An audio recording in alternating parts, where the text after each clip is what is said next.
So hello everyone. Uh, we are going to discuss one of the most important theory of 20th century, that is Big Bang theory. This theory is all about how our universe started and how it's moving on and what's the future. So the present, past and future of our universe can be explained by this theory. So who provided this theory? This theory was provided in 1927 by Lemaitre. So Lemaitre is a Belgian astronomer, and he has explained this theory. It was theoretically explained in 1929 by Hubble.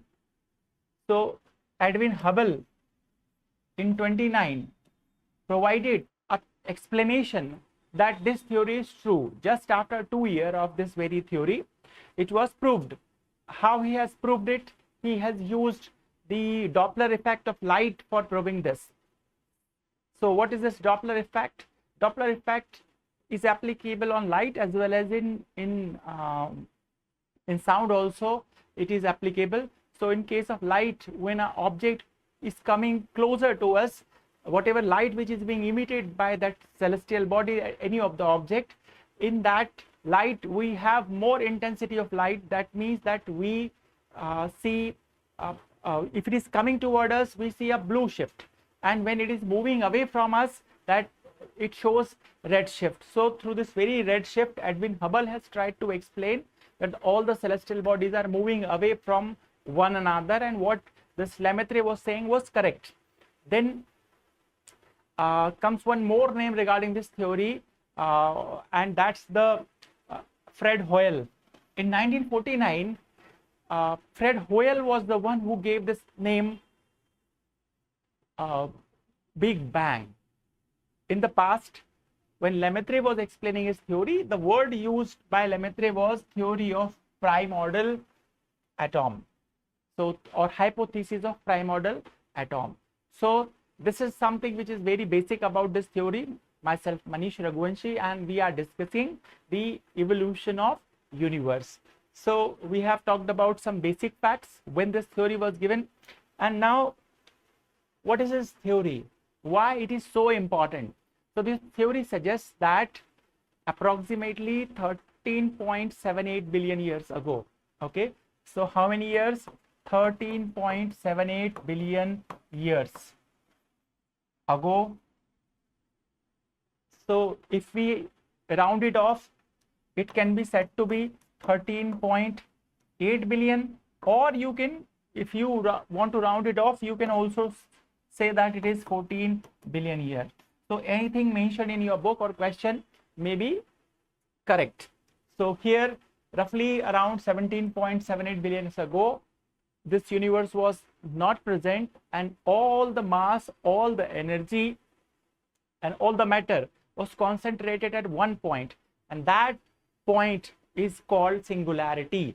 And in that very point, when entire energy of the universe and entire mass is present there, so that density is infinite, and apart from density, its temperature is also very high. So such condition is highly unstable condition. So when this condition destabilizes at this very moment in the history, geological history, then we have a very bang which is called Big Bang. So after this very Big Bang, the evolution or origin of space, matter and time takes place. Before this, we don't have either space, okay, nothing is there, everything is concentrated at that very point, and we don't have matter. All the matter that we see today, that has come from this very Big Bang. So the Big Bang means a big explosion, okay, and it was not an ordinary explosion, it was an explosion which provided many things, and it lasted less than a second, and this very time in which this explosion is taking place, that's called the Planck era. Now there was nothing before this very bang, so neither space, time or matter, and infinite density, singular point is called singularity. Then what happened after the Big Bang? So after the Big Bang, the very matter, the very space, so the very forces which originated here, that causes the expansion of our universe. So after that very point, the formation of universe takes place and the expansion of that universe takes place. Then when the very in that very moment when this very Big Bang is taking place, before that just unified force is there. One unified force is there which included 4 elementary forces of the nature. So before that, these 4 elementary forces of nature, like the gravitational force, the electromagnetic force, the weak nuclear force, and the strong nuclear force, these 4 basic forces of the universe, forces of the physics, they were not in existence. So from this very Big Bang, these forces came into being, and when the forces came into being, because of these very forces, strong nuclear forces, weak nuclear forces, the in that very expansion, very explosion, see, the matter came into being was the quarks. Those quarks ultimately led to the formation of electron, proton, neutron. So here in this very explanation, the very first explanation, you can see that the bang is taking place, and after that the very particles which forms the nucleus, they are coming into existence. So when these particles related to the nucleus, they are coming into existence, so after the emergence of the 4 basic forces and the formation of these basic particles, they are coming together and they are giving rise to the first and the simple most element called hydrogen, 1H1, 1 electron, 1 proton, 1 neutron. So that gave rise to hydrogen. So we are talking about the very Big Bang. So when the Big Bang is taking place, okay, when this very bang is taking place in the Planck epoch, and here in the beginning, see, for almost 400 million years, the process is including only the very formation of the most simple type of atoms. So hydrogen is being formed. Then if the temperature is also very high, so for the hydrogen will start uniting with one another, and that will lead to the generation of energy. And here when the energy is being generated, that led to the development of stars. So very first stars are coming into existence. So the Big Bang led to the formation of the matter, the first matter, hydrogen, and from hydrogen helium is being formed. In the stars, hydrogen is being converted into helium. Then helium, over the period, helium will be converted into carbon, okay, and the carbon will get converted into other things like iron, okay. So here in this very particular manner, many things are coming into existence. So this is the case of rise of elements. So one by one, these elements are coming into existence. So when for the first time when the nuclear fusion starts, then the very first star has been formed, and after that many stars have been formed, and the initial stars which were formed, their lifespan, they were very, very large as compared to the present star. So their life cycle, if the star is very large, its lifetime will also be very less. So when the star will end, big star when ends, they'll ultimately get converted into the black holes. So the black holes which were formed in the very beginning, they provided the nucleus which tied large number of stars being formed later on, and these nucleus, these very groupings tied by the ancient or the starting black holes, they became the galaxies. So in this particular manner, galaxies are also being evolved. So here, one after another, many of the things have emerged.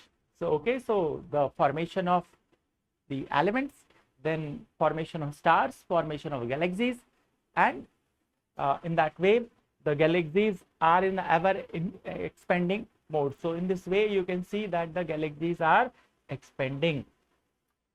Now what's the importance of this theory?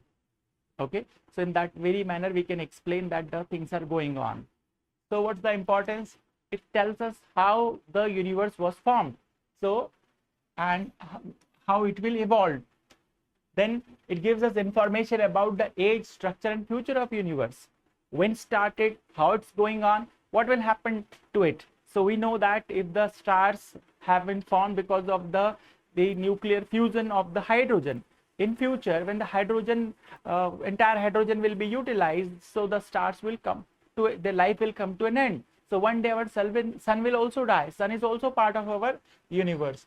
Then, and it is the foundation of our modern physics and astronomy. Then it helps human understand their place in universe, so where we are, how we may have evolved. Okay, so these very fundamental forces, we have already talked about these very fundamental forces. Now one more thing that can be discussed here, that is the evidence of Big Bang theory, that the Big Bang must have happened. So here are few of the evidences. UPSC has asked about few of these points in some of the question paper. Okay, so what are the scientific evidences? The first evidence was redshift and expansion of galaxies. So by Hubble itself, it was explained that the galaxies are running away from one another, and when the distance increases, they expand, they move away with the ever increasing rate. So so here it is the beginning, and Hubble compared this thing with the expansion of a balloon. So here we have a smaller balloon and we have put dotted these red dots on it with equal distance. Now when you inflate it, okay, when you fill air in it, so when the air is filled, so it expands, and the distance between these dots, that increases exponentially. So that was the logic, that was the analogy used by the Hubble. And here this is also the similar model. This is given in fact in NCERT. So here you can see that the time is also one of the axes. So here not only in x and y axis our universe is expanding, but here time, the starting of the time is also taking place. So here in the beginning, and the distance between these galaxies, that's rising. So first of the evidence is the very redshift. Okay, then second evidence emerged recently through recent studies, that is cosmic microwave background radiation.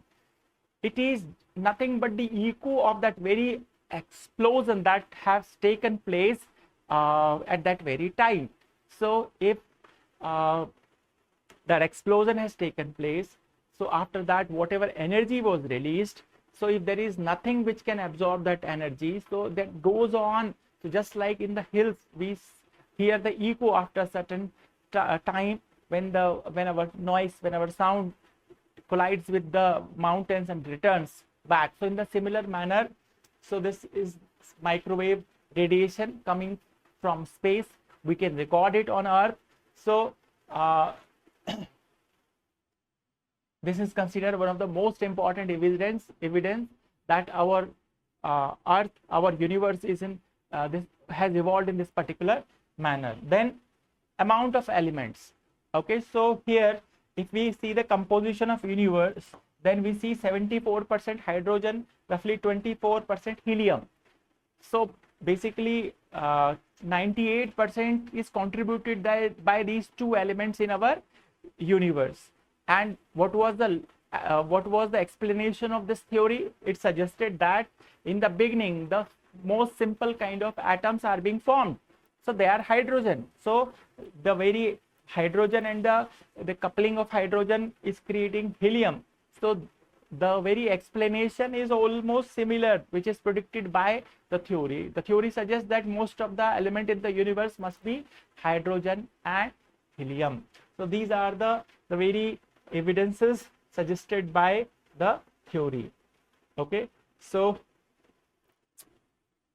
I hope you must have understood the theory. It's one of the most important theory. So that's that. Thank you very much.